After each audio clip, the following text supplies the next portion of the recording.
Welcome to the Femsplainers. I'm Christina Hoff-Summers. And I'm Danielle Crittenden, and we're joined in the studio with Zoe Appler, as always. Hello. I always feel we forget to introduce Zoe up the top, and then she weighs in, and then people go, "Who's that voice?" But we all know it's Zoe. So I'm just the conscience speaking. The conscience of the podcast. Yes, conscience of the actually, or the chorus, the Greek chorus. Yeah. Well,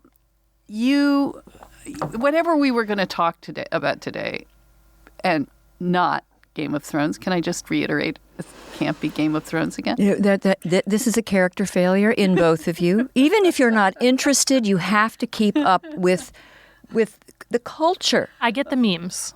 I've been educated on the memes. Not enough. Anyway, see, look, you almost did it again. Okay. You turned it into a... Okay, Anyway, moving on. You were all, as you sometimes get, on our drive to the studio. And again, it's a beautiful day. And you start telling me what Twitter wars you're in. I know. I had some wars. You had some wars. And now you have wars. You had wars with Hollywood. Hollywood personalities. Oh. There go our hopes for Femsplainers, the movie. Would it be more like Sex and the City movie or more like Thelma and Louise? Yeah, I want to know, would you play yourselves or more like someone else? The Golden Girls gone bad? I don't think we're quite at the Golden No. We're you know what?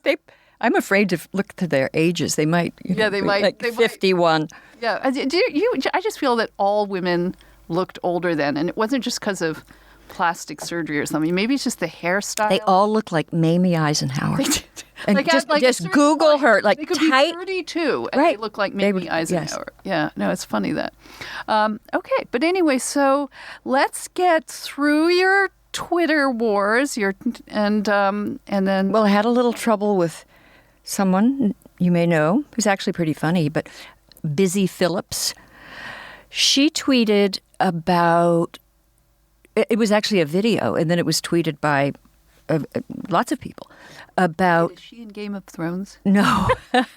She was in Freaks and Geeks. The high school version of Game of Thrones, Freaks and Geeks. Oh, the audience. She was in the audience of Game of Thrones. Freaks and Geeks. High five to Zoe. Uh-oh. All right. Sorry, Busy Phillips. Okay, yes. Yeah. Got it. She tweeted about how... And she did it in vocal fry. So it was kind of torture to hear her talk about how important it is for women to talk about their periods. Because, and just listen to a bit of it. I mean, to be totally honest, and I'm sure I'm not the first person to say this, but like if men had their periods, it would be like fucking celebrated. It would be like a holiday. They would get the week off of work and probably the week before and then like the 4 days after their period ends so that they could recover. That was an essay of Gloria Steinem in 1978. It's like, 41 years ago. Jimmy Carter was president, and she wrote about if men could menstruate, it would be a sacred. Funny. And it was. And memorable and witty. Right. It would be like, you can imagine these jocks and like, I had an extra large tampon today. Yeah. It was a very funny piece. It was. She could be funny. And I'm sure Busy Phillips can, but she's borrowing old material. Angrily. And if something that half the population does. She did get attacked by some trans followers who insist that men can menstruate too. Yes, and they can have babies. Babies and abortions. They can have abortions. Yep.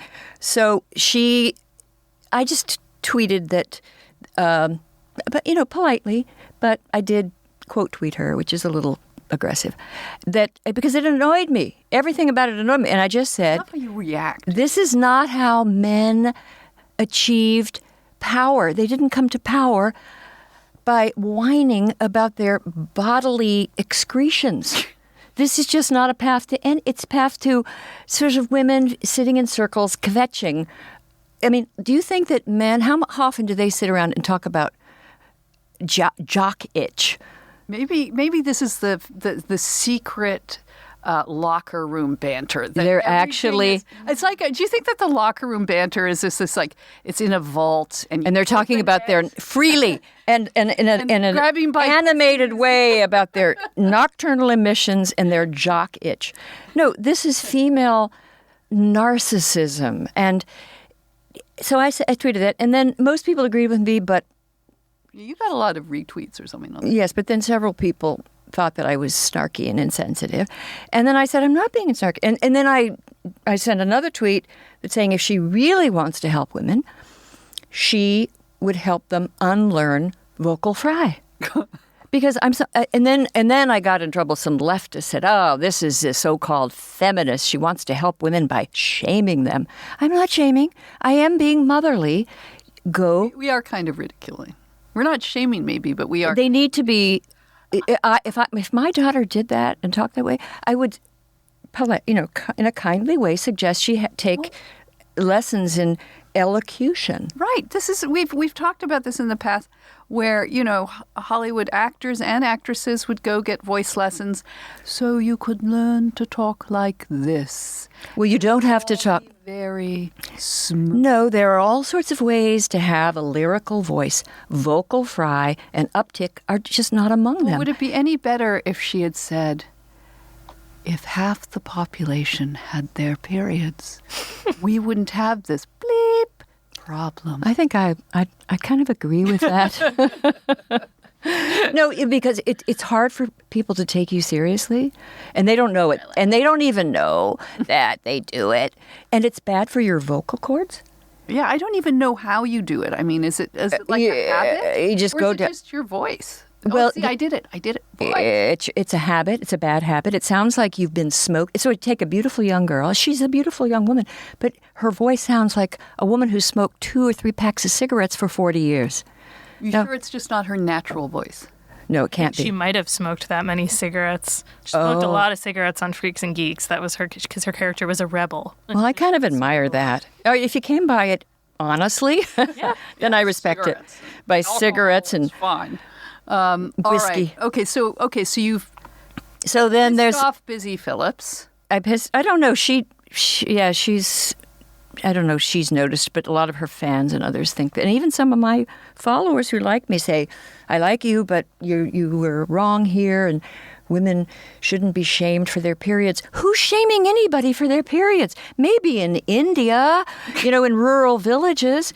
Who's shaming people for their periods? Well, it's because we can't talk about it. Who wants to talk about it? I like to talk about picking my nose. And I like think to talk should about have the sneezing. right- No. And nasal mucus. Nasal mucus is a very important topic. I'm tired. And it's been rendered invisible. It's been rendered invisible. Yeah, it's just like you want to talk about your boogers, and people go, "Oh, that's gross," and I'm like, "Hey, it's natural. It's natural. Like farting." And- you know which men talk about their body functions? 13-year-old boys. Yes. 12-year-old boys. They do. So They're maybe shameless. we want to be more like 13-year-old boys. Oh, this should be our goal. Yeah. No, it should not be our goal. And just let it go. And also, it was 41 years ago. It made sense. In 2019, stop talking about what.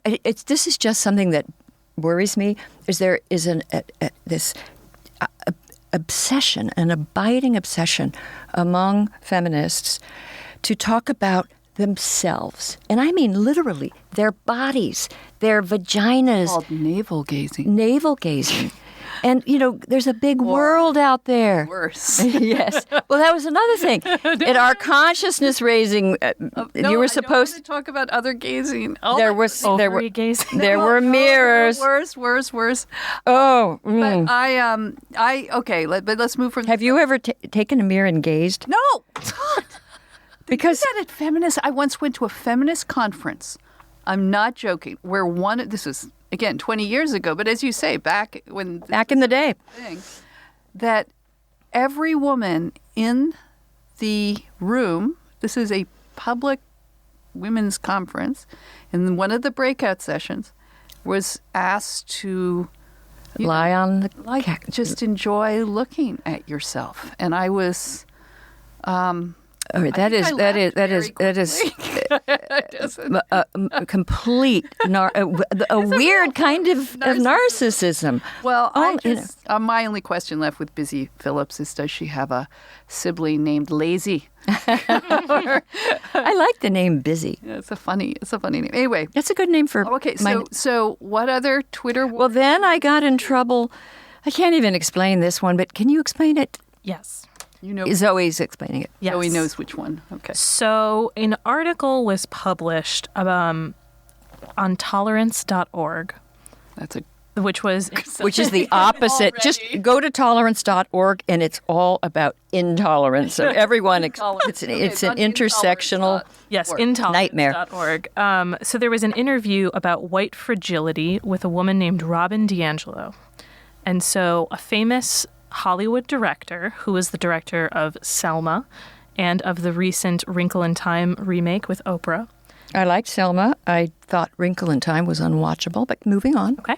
So she retweeted the article, and she retweeted and said, in quotes, "As a white person, I have a racist worldview. I have racist biases. I have racist patterns and investments in the system of racism.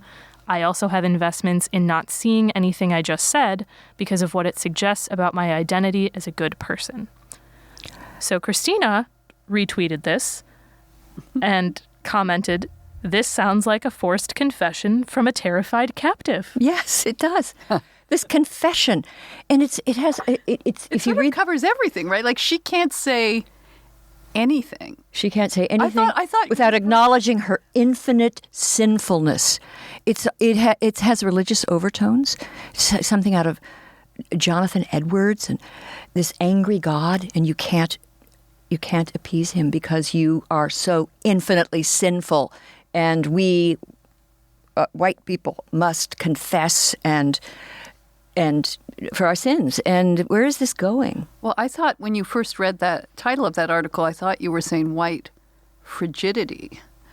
And if you didn't apply it to women, but you could appeal to that old WASP ideal of, being very frosty and uptight. And speaking of periods, that we could kind of hearken back to some of that, maybe repressing it. Because there's a reason. Having nice silver on the that side. I think it was Socrates that came up with the words TMI, too much information. There's a reason we have that phrase. It's just not necessary. So we could support white frigidity? White frigidity would be a step towards progress. Let's go back. But does she say any of the statements that made her, or is it just everything that comes out of your mouth? None of it makes any sense, but it threatens to be, the new religion of college-educated students. By the way, not to go back to vocal fry, but I read a little bit about it. Do you know who does it? Who? College. 2/3 of young women in college. Oh yeah, it's a college phenomenon. So it's really but you're saying it's a taught thing. Well, they're imitating Kim Kardashian, I think. She does it. But you have to, you don't unconsciously do it. I mean, you have to kind of work at it. Yeah, but it might be something you imitate, and how you imitate an accent. Look, if these women just were quiet, like this article suggests, then we wouldn't have vocal fry. It's a win-win. Well, this director blocked Christina, so then I got blocked by a Hollywood director because I made fun of the tolerance tweet because it seemed so intolerant. Well, she may have done, if she had done the Femsplainer movie, you know what she would have called it, and then we wouldn't have been happy. She would have called it Wrinkles in Time. I thought you were going to say white frigidity. And that. Christina, if we've covered your Twitter for this week. I don't know. There's could be anything happening there. I don't know. No, stop. Zoe, turn off her internet. What I want to do is introduce our guest this week because it's about a topic of, I think, pretty universal interest. Her name is Rebecca Eckler. She's a very well-known journalist, international best-selling author, most recently of the new book that we're going to talk to her about, called Blissfully Blended Bullshit, The Uncomfortable Truth of Blending Families. The truth about step parents. And it's not just confined to Disney people. But even, well, you know what? I'm going to challenge some of that. But let's move on. But anyway, but what is sort of wonderful about Rebecca is, and I've read her stuff going way back, is she's one of these authors. It's like our guest Mandy Statmiller. She tells the truth. Well, not just the truth. I mean, speaking of not Censoring too much information. We're going to get like, too much information. What a bad mom she was. No, she's very candid about herself, and she's candid about her situation, and she's candid about her relatives and ex-relatives. So I'm sort of curious to know how that plays out. But just to take a step back, and this fact is in her book, that 60% of blended families fail. You and I, well, you were the blender in your family. And yes, I was the blendee. Yes, I have a stepson, Tamler, but he better agree with this or he's in trouble. But you mean we had a wonderful relationship. You know, I think stepmothers can get a bad rap. Even Abraham Lincoln had a stepmother who was very kind and appreciated his genius. I was the same way with Tamler. But you came in, so what was maybe the one or two things that you felt made your relationship? Well, I think very young, he was right? very young, and he would later lose his mother. But she and I were friends, and she was very supportive of. All of us loved him like crazy, and Fred was very devoted. My late husband, and the mother, Shula, his mother was very devoted, and part of being a good mother is she wanted him to be happy when she was with us, and plus she and I just liked each other. Okay, but was there? I mean, I guess was there an adjustment period? Like, how did? Yes, there was. There was when I first was there.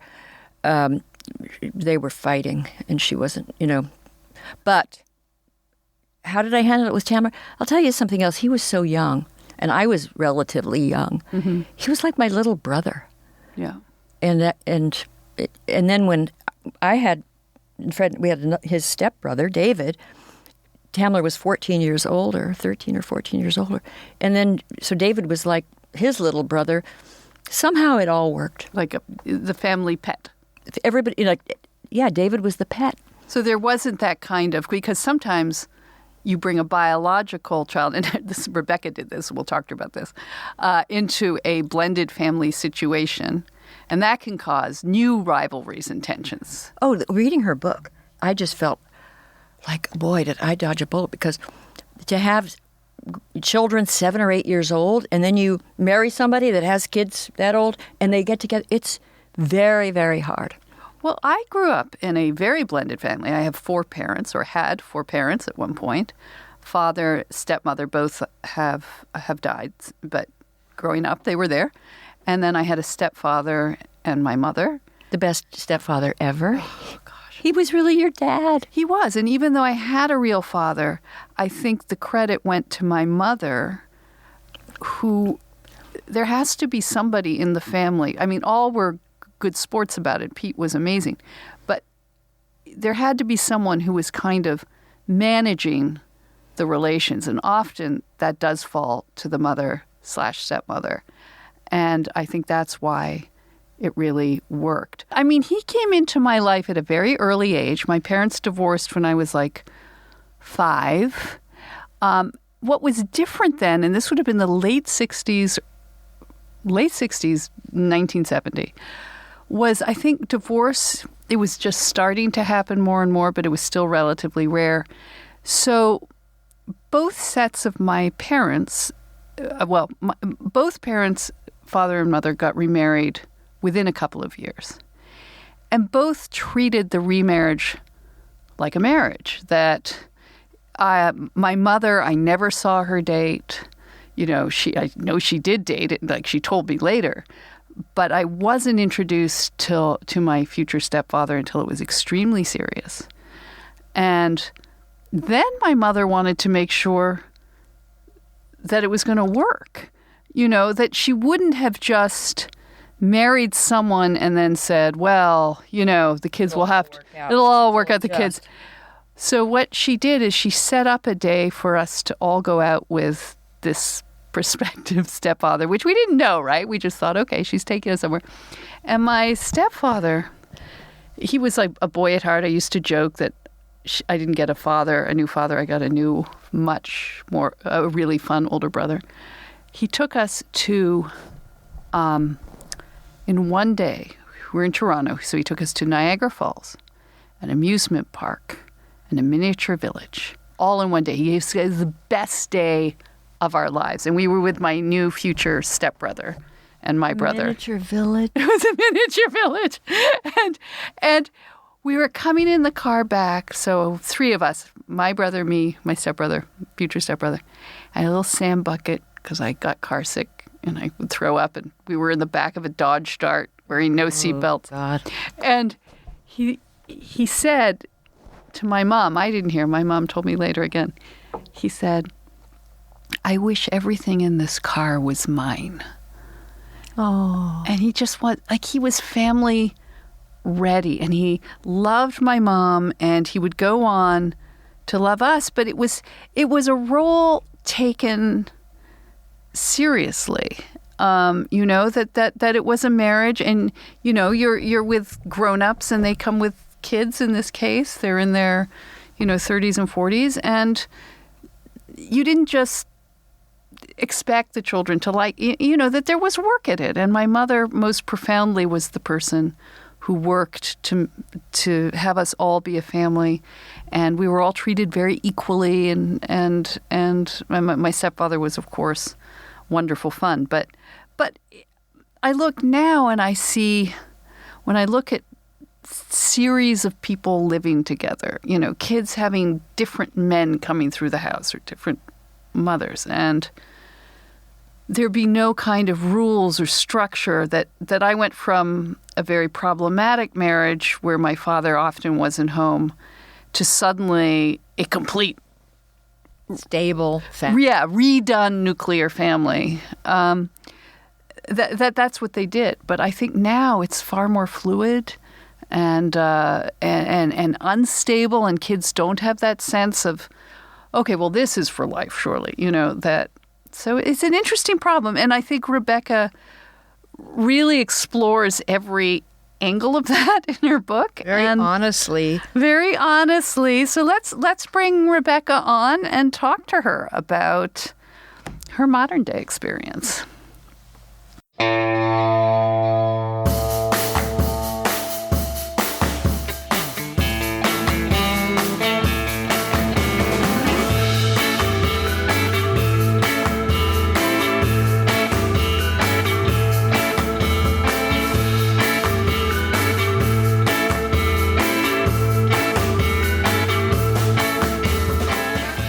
Rebecca, welcome to the Femsplainers.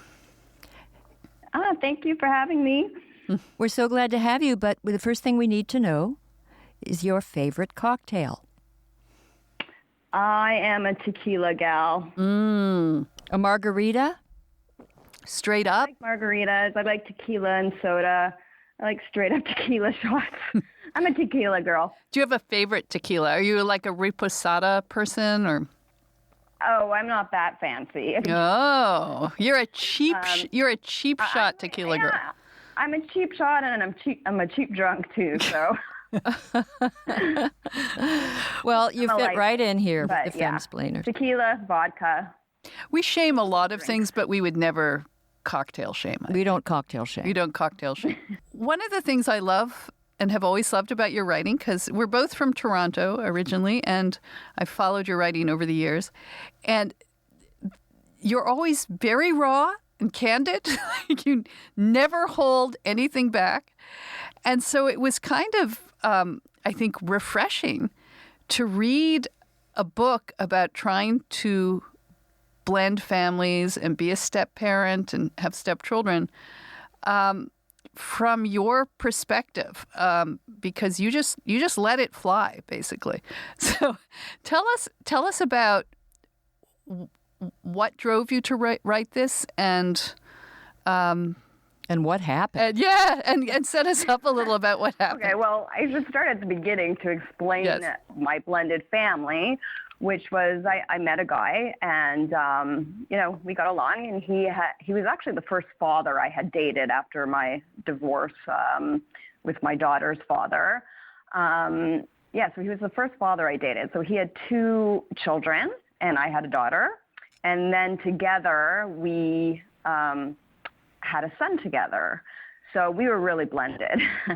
There was 4 children between the 2 of us. And why I wrote about it, and so candidly, was because, for the first couple of years, it was really, really good. And we were all blissful. We were blissful and blended. And then I don't know what happened. Something just turned. Maybe we got on each other's nerves. A bunch of resentment grew. And there was nothing out there on what happened after you blended. Like what to do after you blend and all these problems pop up. There's a lot out there, a lot of articles on tips before blending, what you should talk about before blending. Of course, we talked about none of that because we were in love. And, looking back, obviously we rushed into it, but I realized there was nothing out there. And even my girlfriends who were in blended families or had been in blended families, they wouldn't tell me anything until I would bring it up first. Like we would go out for drinks and I would be like, I can't believe he did this. And a girlfriend would be like, that happens all the time in my family. And I'm like, why don't you people speak up? Someone needs to speak up. So I really wrote this, and it is really candid, and everybody says it's so raw and real and almost uncomfortable at some points to read because it is so true. And I say this all the time, but I write as if no one is reading, and that's probably why I'm so candid, because I can't write any other way. And so the first 2 years, everyone was on their best behavior, and you were, the Brady Bunch, a happy blended group of cooperative people. Well, we weren't the Brady Bunch because we both had exes. So that's the Brady Bunch. Exes who were alive. They didn't have exes. Yeah, the exes complicated. And that's actually a big part of the book is like you realize when you're in a blended family, you're still tied to the ex. Right? You're tied to the ex and their parents. You're tied to those are the grandparents. You made this point that exactly. Even the dog comes into it. Was there a dog involved? I mean, Don't tell me there were variations of people who have to get along, and people don't understand. Like even my parents, they in their generation, they barely understood divorce, let alone blended families. So so I write about how I perceived they thought about the blended families, and once my now ex, obviously, spoiler alert here, but we didn't work out. At one point, I write in the book how my now ex-mother-in-law told me that the love she had for my son, which came from her son, was different than the love she had for my daughter. And of course, I'm like Mama Bear. I'm like, how could you possibly say this? Both came out of me, but no, she did say the love was not the same that she had for her biological grandson than my daughter. Well, I want to get to that. That's one of the points I want to raise. But just before we get there, so you've done a good sort of summary of what happened. But I want to go back to what you would describe as your complete lack of preparation for this situation. And you have a quote in the book pretty soon on that said, you meet this guy, you fall quickly in love. He's 2 or 3 months out of leaving his house, out of his marriage. So from his kid's perspective, he's just left their mother.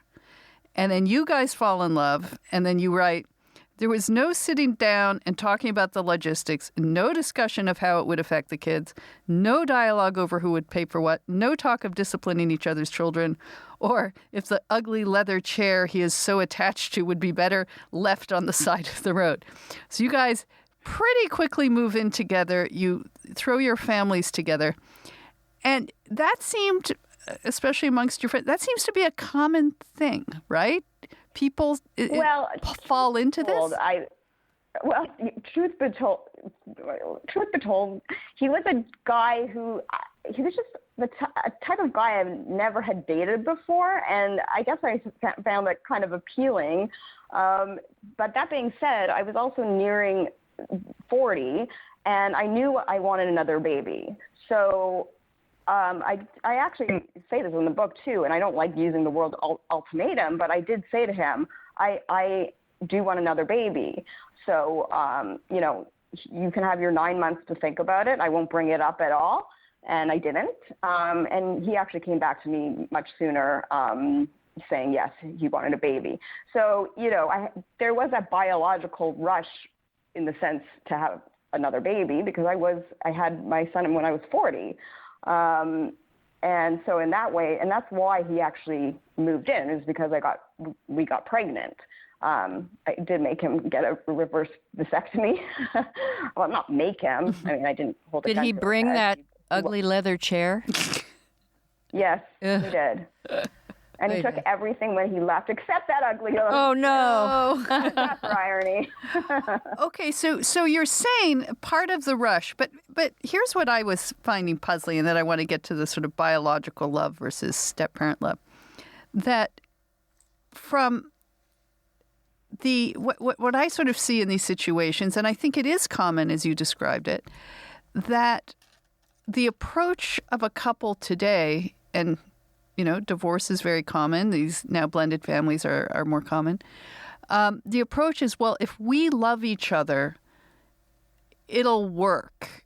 And you're looking at it, or the couple is looking at it, much more from the couple's perspective, and then saying, and then the chips will fall where they may. Or if we love each other, therefore our kids will love it too. Like, it's great for everybody, except you're not looking at it from the perspective of the others. You're really looking at it from you as a couple. Is that fair? Yeah, and looking back, yes, I think that on his end, he had only moved out for a few months. So from his end, definitely, I don't think his daughters were over the divorce. But my daughter, it had been 7 years. So she had seen me go out on dates, and she liked just watching me go out on dates. She loved meeting my dates. But on the other end, I 100% agree that he rushed into it, or we both rushed into it. And, he also lived a little outside of Toronto. So his girls' lives changed. Like, they didn't have any friends in the area. They had to share a room at my house because that was the last remaining room. They didn't get to pick their room. They didn't get, like I said in the book, they didn't even get to pick where they sat at the kitchen table when I thought about it, because I would sit where I sat, my daughter Rowan would sit where she sat, and then everyone else kind of, Wait, just to be clear, so they all moved into a house you owned? Yes, and that too, I think, was a big mistake. Again, Hindsight is 20/20. I think it would have been much different if we had found a place together, or even, quite honestly, if I had moved into his place, because I don't know, there's a lot of men now who I've asked a lot of blended families when I was writing this book how they work, and it seems like a lot of men do not mind moving into the woman's house anymore, which is, fine, whatever. But from the woman's point of view, it's like, I've worked so hard to get where I am, and you move in, and yes, we're in love. So, but yeah, for 7 years, he didn't chip in for rent or mortgage. You paid the mortgage. He didn't pay any. He paid groceries and I think, Rebecca, nothing else. Did he earn less than you? Did he earn a lot less? Did he earn a lot less than you? I couldn't tell you because I could never get an answer about that. Yeah, see, there were these warning signs like that. I found that really, really interesting. That I think you're right. I mean, I think that's the moving into your house or any woman's house, or even a woman moving into a man's house, that it's symbolic. To get a new house together or apartment, whatever it is symbolic. It means like you're starting over. It's going to be ours. Everybody's adjusting and finding their place at the same time. Right. The girls may have felt like they were guests at your house. Well, and he definitely felt like he was a free riding tenant from your descriptions.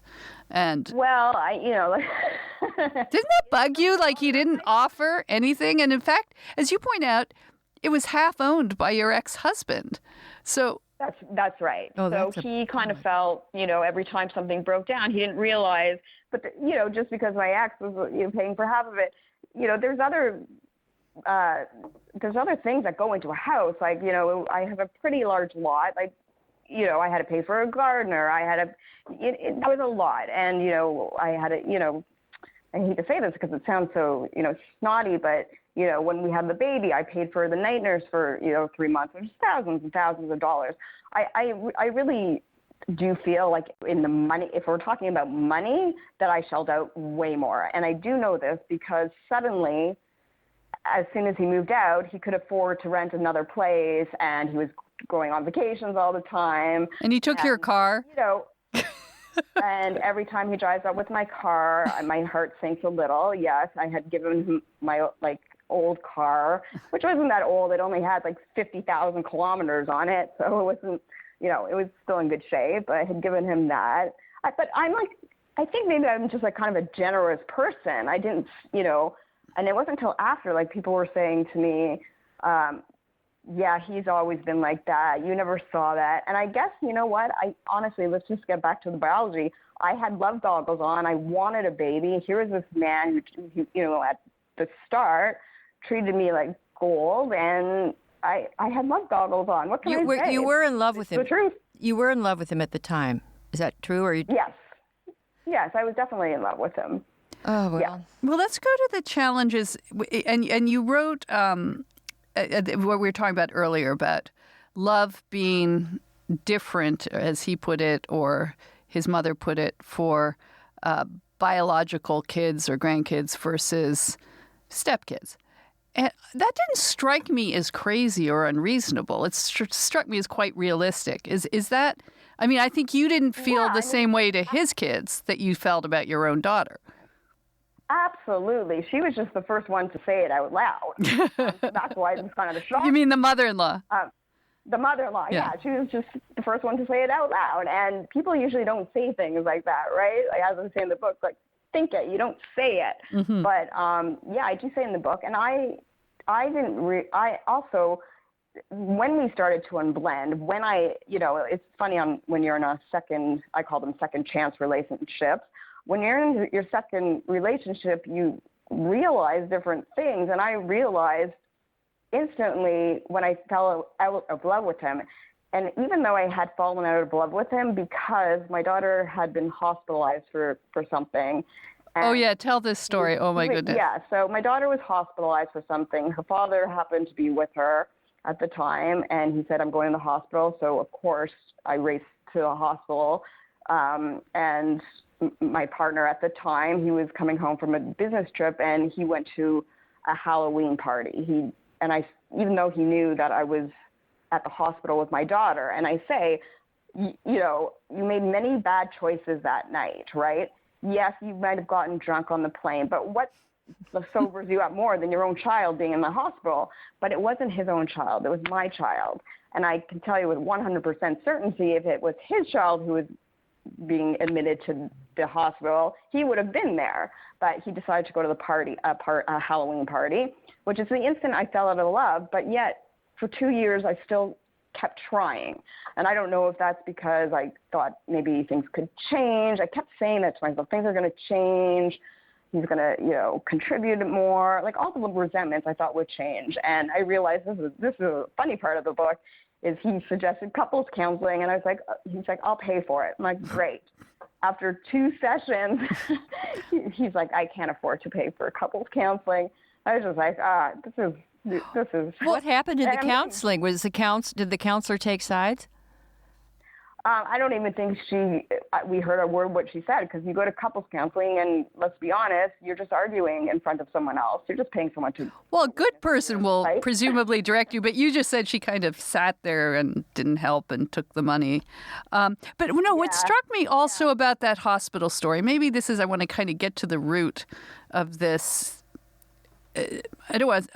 Failure of this, union, but also the premise going in with people who are thinking about blending. The thing that struck me about the hospital story is it's clear at that point in your relationship, things were going wrong. So he was probably, already filled up with his resentments, correctly or not, And 100%. And okay, her dad's there, fine. I'm going to go to my party. Like, you could sort of look at it from a churlish thing.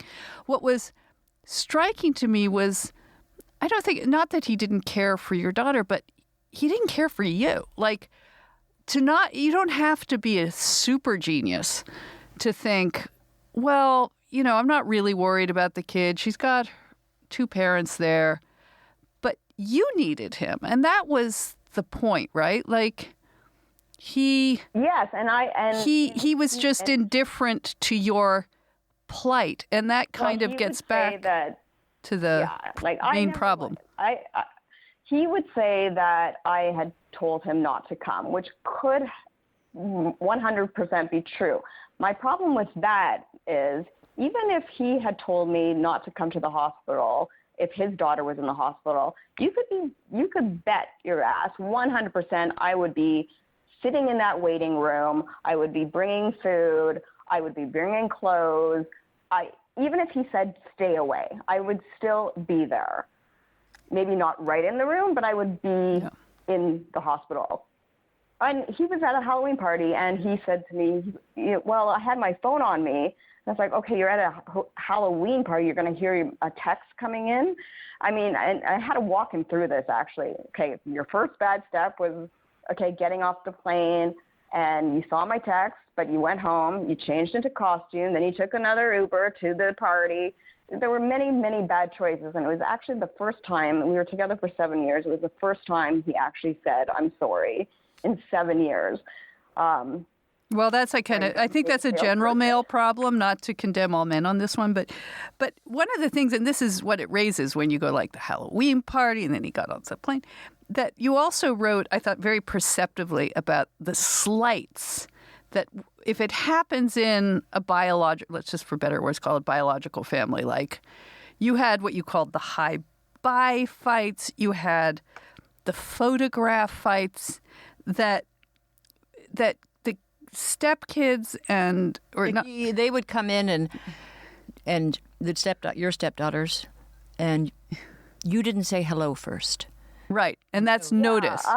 Because with your own kids, or an effectively blended family, nobody notices. They're not keeping score, but somehow there's a keeping score quality, right? Score. So that was our very first blended family fight, if you can imagine, and that's why this needs to be out there, because every single person I've talked to in a blended family, their number one complaint is, the stepkids will walk in and they won't say hi. In this case, my bonus daughter thought I didn't say hi to her. And, sometimes when I'm at my computer and I'm writing, maybe that's true, maybe it wasn't. But it became another issue in a blended family where I don't feel comfortable disciplining other people's children. And this could be on a field trip with other kids. Like, I just cannot yell at other people's children. And I never felt comfortable disciplining his kids or saying something to his kids. Likewise, my daughter would always come to me if she had a problem with him. So there was a lot of kind of tattletaling going on after that first high-buy fight. So whenever there was an issue, his kids would go to him, then he would come to me, and it became a very bad game of broken television. Well, it's a tough diplomacy. I know of a step-parent who, I love that you raised the photographs, because this step-parent, what she would do is she would have photographs of all the people in favor at that moment. And she would change up. Like, what is so terrifying about this, I think if you're a kid and you walk into a house and you see all these photos of your cousin, but none of you, and there are hundreds of photos. It's not like there's 3.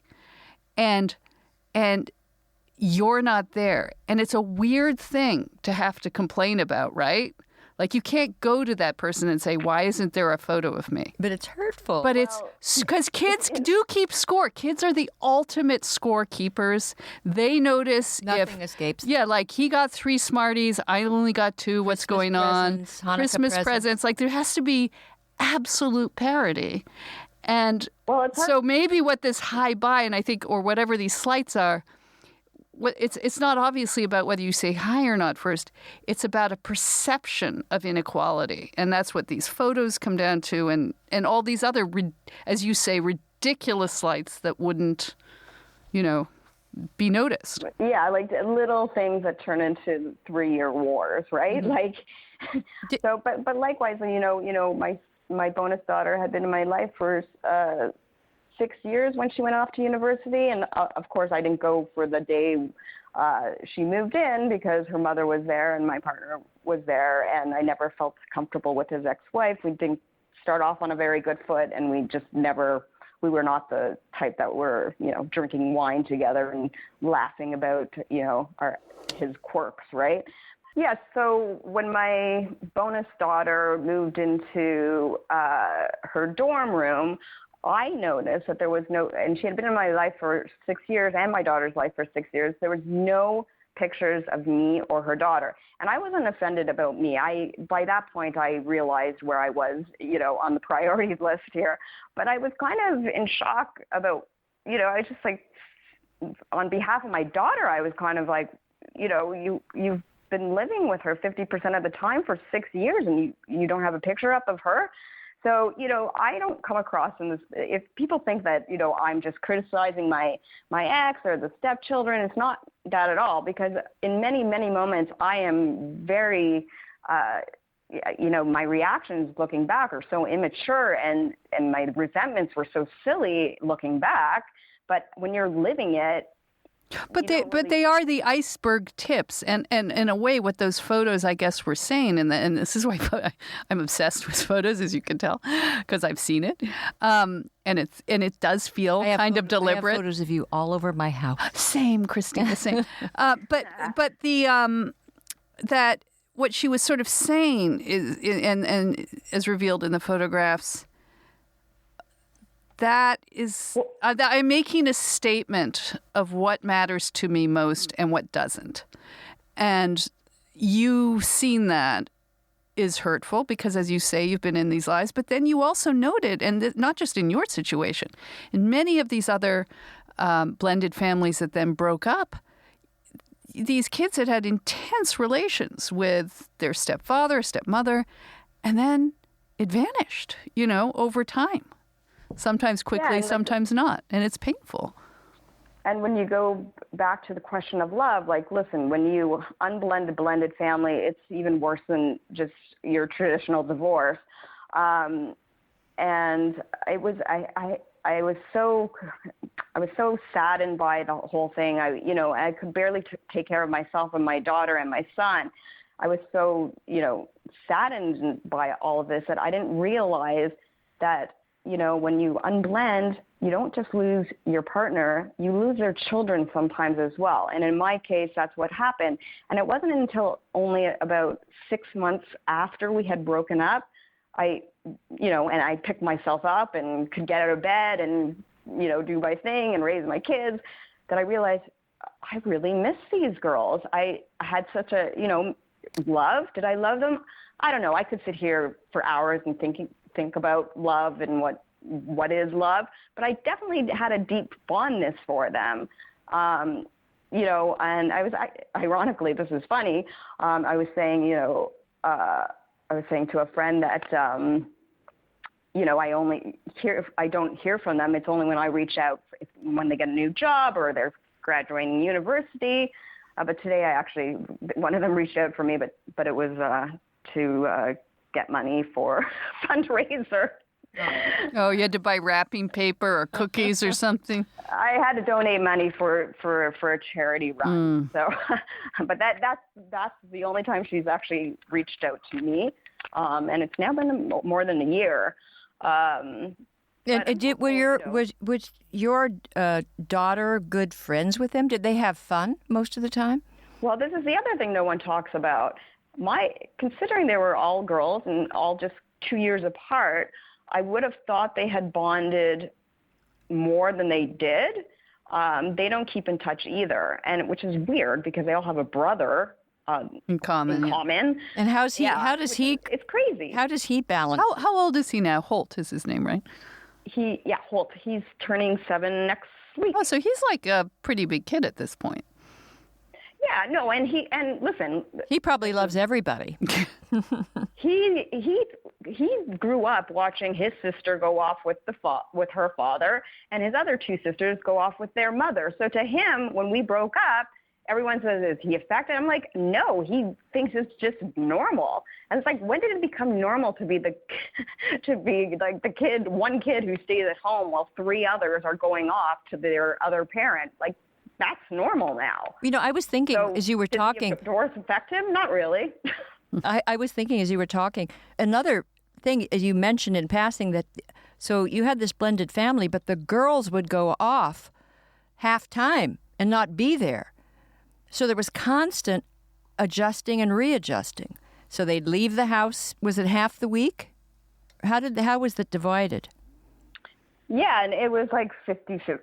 It was 50-50. So, and in fact, this also has to do with blended families, and as we were talking about earlier, about how you're still attached to that person's ex. So from the very beginning, I wanted our girls to bond. So my daughter had been going to an overnight camp. His kids had just been going to day camps. And so I wanted them all to go to this overnight camp together so they could all spend the summer together. It's one of these camps where you don't just stick with your cabin. You can pick whatever programs you want. So I thought they could bond that way. But his ex-wife, for whatever reason, and it will remain a mystery to me, did not want her kids going to this camp. And so my daughter and his daughters never spent one summer together in 7 years. Yeah, so those who have not experienced this don't know much about it. Right. And yet it's happening. It's becoming not quite the norm, but approaching the norm for many kids. And these families fail a lot. So knowing what you know. Yes. And people out there that are going to do this. Or are doing it. Yeah, what is your advice? And if you were to do it again, knowing what you know, what would you have done differently? Well, I think there's two things. I think maybe I was just not meant to be in a blended family. I honestly do truthfully think that. Maybe maybe I was a little too selfish. Maybe I didn't have a big enough heart. I come down on myself a lot thinking about it, but maybe some people are just not meant to be in blended families, one thing. So you really have to reflect on yourself and will you open your heart up enough? Can you love other children? Can you make things equal? Like, are you that type of person is number one. And the second thing is, don't rush. I mean, we rushed and we didn't talk about anything. But the other argument is, my daughter was my number one priority. Like, she was my life. She lived with me for 7 years, but just our own. So I wasn't going to hide her from people I was dating. I made it pretty obvious that, she was front and center. And, and I'm sure my ex felt that a lot of the time, that I was always fighting with my daughter. I would always be sticking up for my daughter. And he's not wrong. Right. Well, these are even problems with people, the biological parents. Sometimes it's a problem with the mothers too obsessed with the child and ignores. But then you take a blended family, and these problems are much more intense. And yeah, I was going to say, there's always a Johnny Cochran parent in the family. And also, I think that also, but from his end, I don't want to make this a sweeping generalization, but with the guys I've dated who have been fathers, there seems to be a lot of dad guilt that mothers don't really have. Like, we might feel guilty for a breakup, but then we can kind of get on with it, and we want to, we do our self-care, and then we know we're strong enough to raise our kids happily. But dads seem, for some reason, to have this guilt that they carry on. So that also played into a lot of it, because whenever they were with us, it was always about them.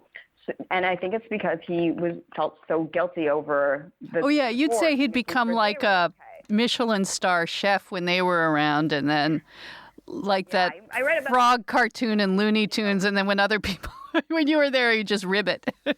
Here's your bowl of cereal, Rebecca, but my kids are coming up. We have to, Well, but as you say, men have a different type of guilt. I mean, many men go on to other families and forget even their first biological families. That's a sad truth. That's a sad reality. That's a sad reality. But they also, I think, mothers are just more intuitively connected to their children, and in a way, from my own blended family experience, I don't have stepchildren, but I was a stepsister.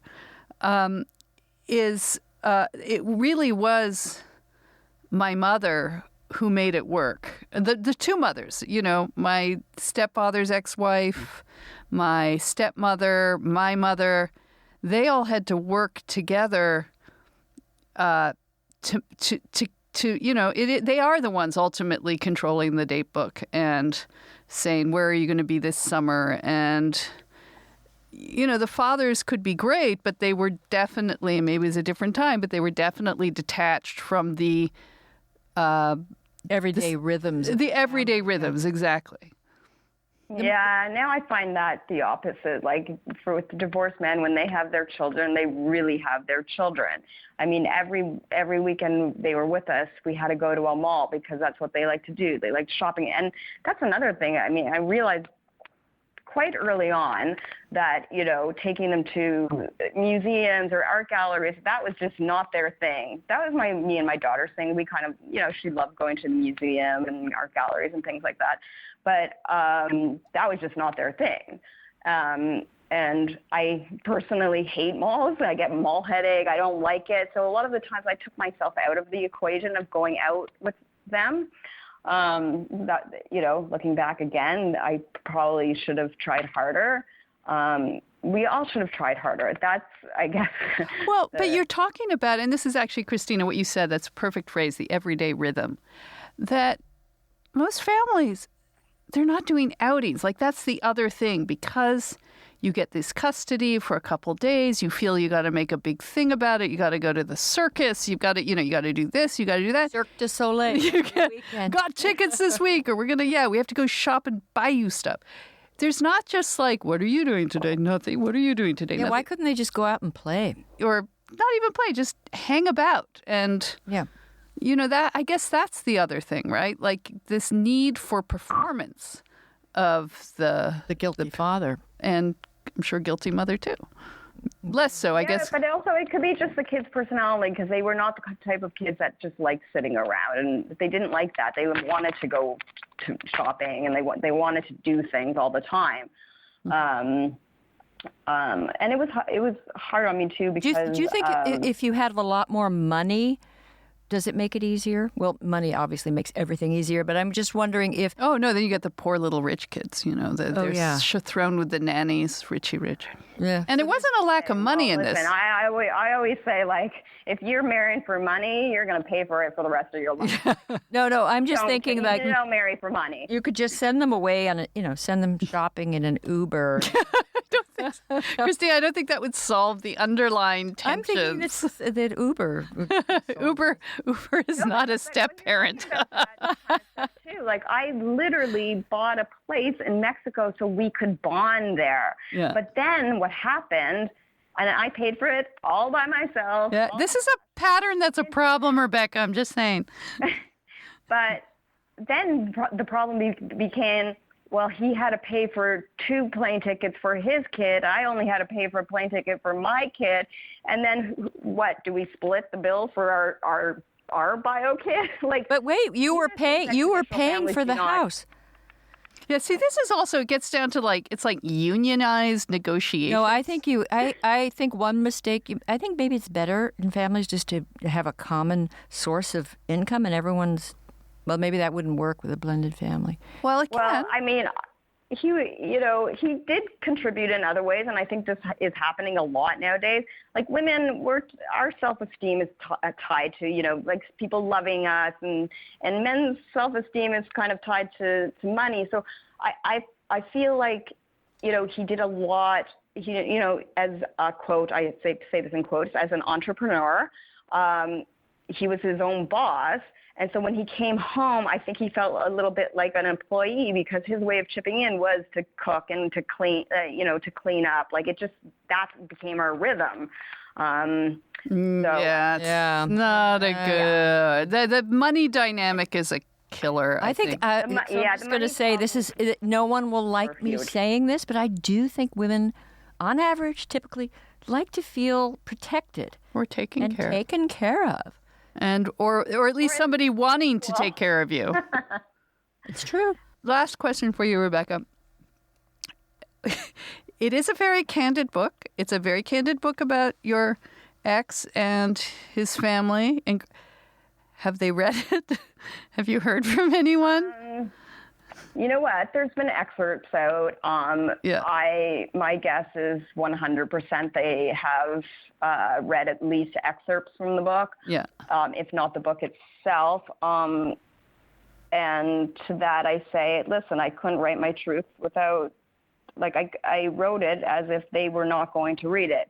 The mother-in-law doesn't talk to, my ex-mother-in-law doesn't talk to me anyway, so is that wrong to say? Well, she doesn't talk to me anyway, so I don't think she's going to be more angry at me. Yeah. But I think I don't, I hate to say it, but it's not like I ever saw him read a book before. So if he's reading this, then, good for you. Hey, Rebecca, might be an audiobook. Yeah. I don't know. But like I said, it's not like they didn't know what I did for a living. I was a personal journalist for many, many years, so they can't, have me just writing about the good and not writing about the bad. Well, you said he blocked you on social media, which I also think is a very modern thing, right? Like, you can't look at what we're doing with our kids. Like, they don't want you to see the personal life that they're living now. Yeah, no, and it was funny because one of my friends saw him on one of the dating apps, and his description of what he was looking for was like, "That's me. You were looking for me," but. Well, he's looking for another sugar mommy. That's kind of sad. So yeah, I mean, it's an incredible story. As you could tell, we're talking and it's a little choppy, but it's such an incredible story, and the response I'm getting from people is just. So, I mean, they're sharing these stories with me that are so personal and sometimes so heart-wrenching that I'm kind of glad this book is out there. Rebecca, it's a very human story, and it's one, and the way you write about it, it's very engaging, and there's just a lot of truth there. And there, not everybody behaved well on either side, as you acknowledge, but this is what we are. Actually, the one person who seemed to have behaved consistently well by your telling is your first husband, the father of your daughter. He seems to uncomplainingly have paid for half the house that your recent ex cheerfully lived in at his expense. And to my ex's credit, he said, "Congratulations." Well, I think there's a next chapter. Look, you went on better vacations with your first husband. You went on better vacations with your first husband. He owns half the house. He was there at the hospital. Rebecca, are you blind?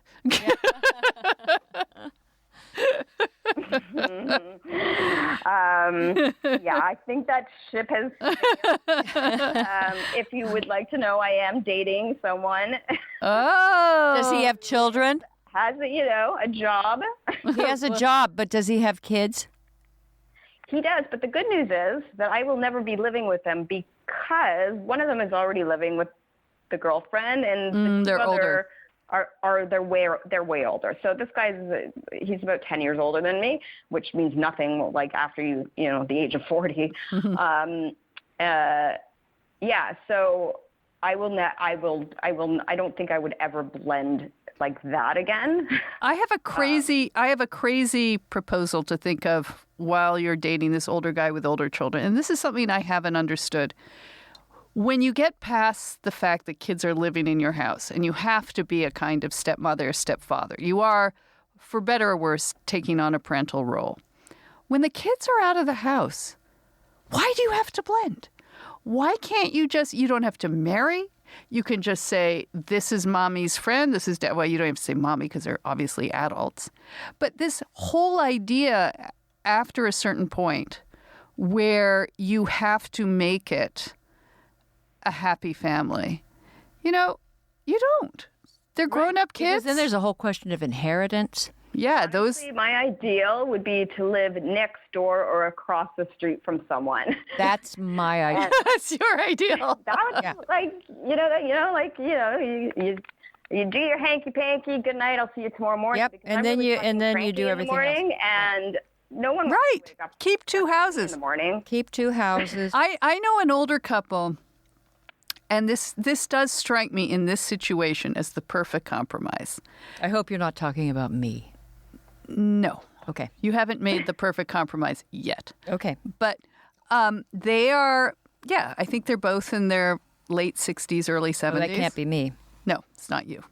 It's not always about you, Christina. But they have separate houses. She has kids. He doesn't. They haven't gotten married. They spend every summer together. Who is this? I'm not going to tell it on air, but they have come to this wonderful accommodation. And he's involved in her kids' lives. He's not like a indifferent or aloof stranger. But there's none of that pressure, like, oh my God, I gotta be a stepfather. There aren't those sort of emotionally bureaucratic Right. issues that you have to work through. They're companions. They love each other. They spend time together. But as you say, at the end of the day, you can go home to your place. He can go home to his place. And that strikes me as a certain age, a kind of great thing. Well, Rebecca, good luck with this book. I was just found it gripping. I think I read it in 2 sittings, and I would have read it in 1 if I didn't have kids of my own, like interrupting all the time. But Yeah, they do. it was really great. And good luck with it. Thank you so much. And we loved having you on. So Yeah, and good luck. And next time, if you get me on tequila, I will even tell you more juice. okay, so you know what? Let's plan that one. Plan that, because I think there's still more we can get from her. I think Christina, you and I need to return to Toronto and have tequila with Rebecca. I think that's what we're Yes, going you to do. do. Okay. All right. Good luck. Thank Bye-bye. Thank you so much. you. Bye-bye. Bye.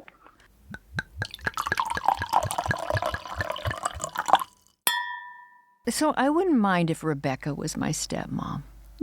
Well, you don't know. You don't really know. No. I'm glad I had my mom. And it was just... Yeah, you see, you didn't grow up in a step family. You had to create one, and you seem to have done so very, very successfully. But I think if people were to analyze all the data, they would find that, Tamler came into my life, he was very young. Yeah. He was 3.5, 4 years old. Right. So it was just, he grew up with me. We grew up together. And there wasn't, our house was his house. And as I said, he and his mother and I got along. But my own life, I'm thinking now, like, I had divorced if I had divorced Fred and taken David and had some new father and who didn't really love him the way, that would you get thrown in the middle. And even in the best, I think we had pretty great circumstances in our family. Yeah. But there were times, and what was sort of great about my parents is they never let me know about it, that there were times where, my mother wasn't speaking to my father or whatever. And to Pete. No, to my father. Oh, because I can't imagine no. Yvonne not speaking to Pete. No, but everything went seamlessly. Even I knew even I love your you had the best stepfather. I did have the best stepfather. He's like it for the record. The first time I met him, I didn't know you that well. He said, "Oh, this is my stepfather," and he sat next to me at a dinner, and I thought, "Oh, okay, yeah, family," and I've got to be like." I loved him from the moment we started to talk. No, he was. What was funny is, so speaking of not great first impressions. So when I met him, I was, I guess, 5. I was a tiny kid. I was skinny. I weighed like 10 pounds. I was tiny. Izzy, you were. I was Izzy, and as fierce, and as mouthy as Izzy. But he didn't know it. I was so shy. There was this new man in our house, and You would run away. I'd hide, and he would catch me like peering around a doorway, looking at him, and then he'd look up and he'd go, "Hi, Danielle," and I would bolt, and he thought I was a really sucky kid. And he had been a soldier. He was this foreign correspondent. He looked like Sean Connery. I mean, he's so glamorous. And a war hero. And so anyway, but I was sort of terrified and shy.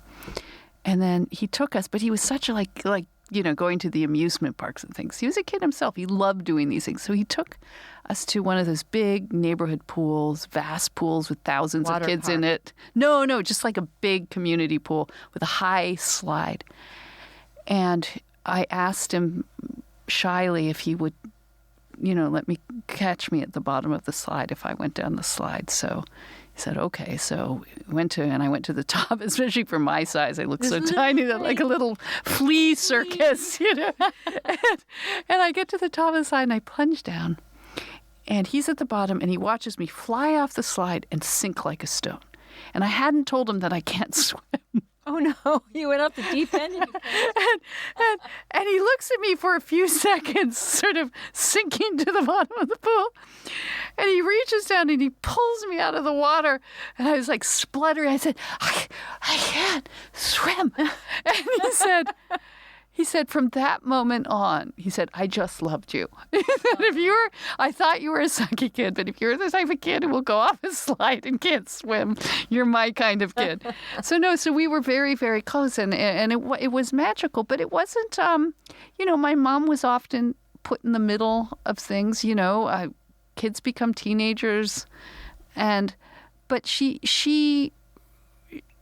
they both made it really work. And my father and my stepmother was always, there were problems on that side, but she was always, again, welcoming.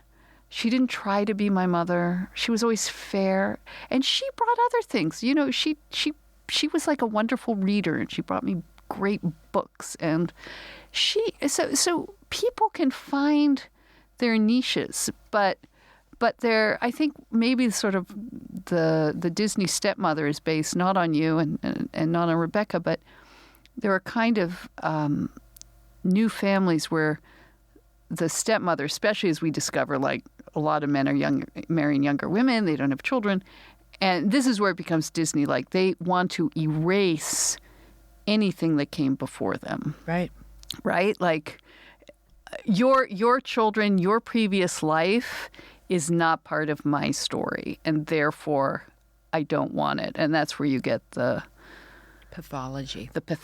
And I can't love your kids. Your kids are an annoyance. Your kids are a reminder of previous lives and kids. And this is just I don't even know if we fully understand what we've done with the divorce revolution and the blended families, and it's all supposed to be for the better, and maybe it is, but I do remember. I know we have terrible, statistics like the one thing you can do for your kids is not get separated or divorced, right? Like even if it's a bad marriage, you read that intact families parents who don't get divorced, the kids do much, much better. Right. I remember just to make divorced parents feel a little better. I remember my earliest memories of my dad, my true father, were of them arguing, having terrible fights, and then my dad just not being there half the time, but we didn't know where he was. Or I'm sure my mother knew, but must have been frightening. It was terrifying. All I remember was saying, "When's Daddy coming home? When's Daddy coming home?" And once they got formally separated, and then I didn't expect him to be home, and there were no more fights. And then, my wonderful stepfather came into my life. For me, that was great. It was stability. I think kids want stability. They want equality. They want routine. And they need an environment where they can grow.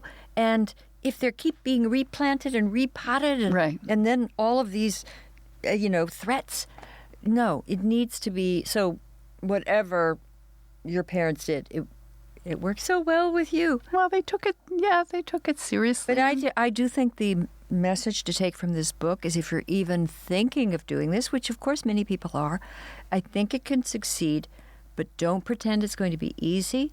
Work out beforehand. Everything About like fundamental things like discipline. And I honestly think that a step parent, if the child is over 8 or 9, the step parent probably should not be doing the discipline.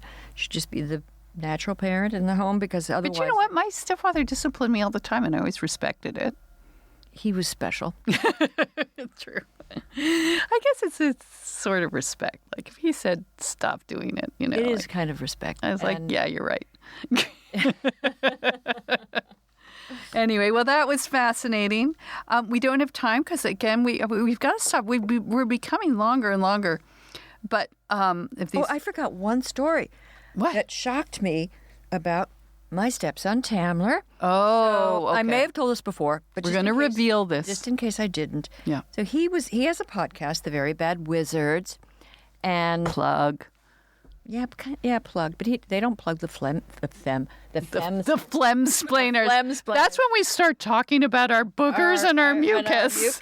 And our monthly... no, that's a different podcast, but the phlegmsplainers, yes. Phlegmsplainers.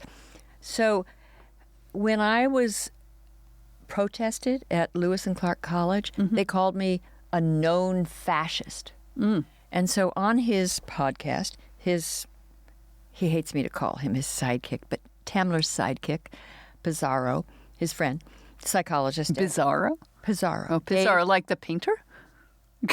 No, spelled differently. Okay, anyway, go on. I'm not sure. Anyway, he's a Cornell psychologist, and they have this podcast. And Pizarro said, how did it feel to have your stepmom called a known fascist? I mean, did you know she was a fascist? And Tamler said, I didn't, but it was kind of like that moment in The Usual Suspects and Kaiser Soze, like, oh, God, you look back at and Tamler said, I'm thinking, she was a fascist. Like that time she wouldn't let me stop for miniature golf. And he did. We were driving to Canada. He was 4.5. And he wanted to stop for miniature golf. It was raining. It was getting dark. Him. I was a fascist. Yeah, all parents are fascists to their children. I know. It's all the good ones. All right. Well, we don't have time to do a lot of reader reaction, but since we were talking about my mom, I just want you to know because, so every week she listens to our podcast, and she's always wonderful. She always says, that was a wonderful podcast, which is what you want your mom to say. Right. It's even better if you say, that was the best podcast, and you say that every week. Right. That's a great thing to say. So I opened my email just before we come to the studio, and I have a message from my mom, and she says, tell Christina I sympathize with her need to talk about the cultural phenomenon that is Game of Thrones. It's like not having seen at least the first Star Wars. Okay, Mom, I take that. You're chastising me. But then she sends a second one a few minutes later. Like if that's not bad enough. Like you, I couldn't get through Lord of the Rings and Harry Potter, the books. But at least I saw a movie of each just to know what was going on in the world. I agree, and I agree with my own mother is saying I'm out of it. This is why she was able to have a blended family. Why? She has insight into human reality, and she has magic. And she has magic. And now I'm thinking, like, I mentioned Kaiser Soze and Usual Suspects. Like I've seen that movie. I couldn't remember the name. I haven't. Okay, you have. All right. That is unacceptable. Okay. It's a great Well, I love how, speaking of fascists, you're not like the popular culturals are. Like, look, Mom, I read the Harry Potter books. I said I couldn't read Lord of the Rings, and Christopher Hitchens affirmed it was a chap thing, but I did see the first Lord of the Ring movies, and I saw the first Harry Potter. And the problem with those movies based on these types of books is they're all special effects. The plot makes no sense if you haven't read the book. It's just kind of this amalgam of what about a video Wind game. in the Willows? You know why that doesn't hold up? Much of it does. It holds up. Oh no! Actually there were some beautiful series done. Yeah. BBC, of course. Right. Wind in the Willows. No, I remember reading when you start reading older books to your kids, like the era of 'cause they go pre-television. on. So much scenery in Yeah. Wind of the Willows and weather. So much I remember reading them, and my kids love being read to. All kids do. But I'd be going, there'd be Ratty and Toad, and I love Mr. Toad and his wild rides and things. And then you'd get, and literally a page and a half of scenery. And it was beautiful if you're a grown-up. But in an era where the attention spans are short, even for little kids who are really into it. But tonight, not tonight, because no time. But I want to sit down with you and watch Usual. Okay, well, we will. Well, Christina, before we go, we're about to, once we say goodbye to our podcast listeners, we're then going to go on and record our last call episode that is only available to those who support us. Who subscribe at Patreon or We Gather. And We Gather, if you don't want to subscribe with Patreon. We've got We Gather and Patreon. Patreon.com /Femsplainers, WeGather.com /Femsplainers. We're not joking. We don't want to have to go to a paywall, and we're not even looking to clean up here. We're just looking to meet our costs of producing this. If we can meet our costs for producing this, and maybe a little bit of money for cocktail money, we will be very happy. But we really, really need your support, and we do give back. Tell them what they're going to miss. Okay, so we do it. This is over. We're going to discuss so many secret things, our secret confessions when we've had too much to drink. Which is now. And we record this at the end of the podcast. Right. We both. Yeah, so we're kind of freewheeling here. We don't care. We're just going to say it. So, and you can ask us questions. We give you alerts to our upcoming guests, and you can ask them questions. But we're going to discuss a specific topic, which is we got some pushback, some questions, some concerns about what we said about abortion. Okay, so we're saving that. And we also have questions for Vicki Ward, Helen Andrews. We've had a lot this month. And you can ask us questions. You can ask us really anything, especially at this stage of the podcast. So just support us. If we meet our costs, we'll be so happy. We'll stop these fundraising drives. Well, we won't, but we'll be happy. we have to keep Zoe in her headphones. But anyway, so please support us, and thank you, and see you next week. And stay tuned for some great stuff about those who are subscribing. Yeah. Bye. Hey, thanks for listening to the Femsplainers. Stay with us by following us on Twitter and Facebook at Femsplainers and on Instagram at Femsplainers Podcast. You can always email questions and comments to contact@femsplainers.com. We read every one. We record at the American Enterprise Institute in Washington, D.C. And thanks to AEI Research Assistant Zoe Appler, who is our production assistant here in the studio, and thanks to Nat Frum, our audio and video editor, and occasional millennial mansplainer.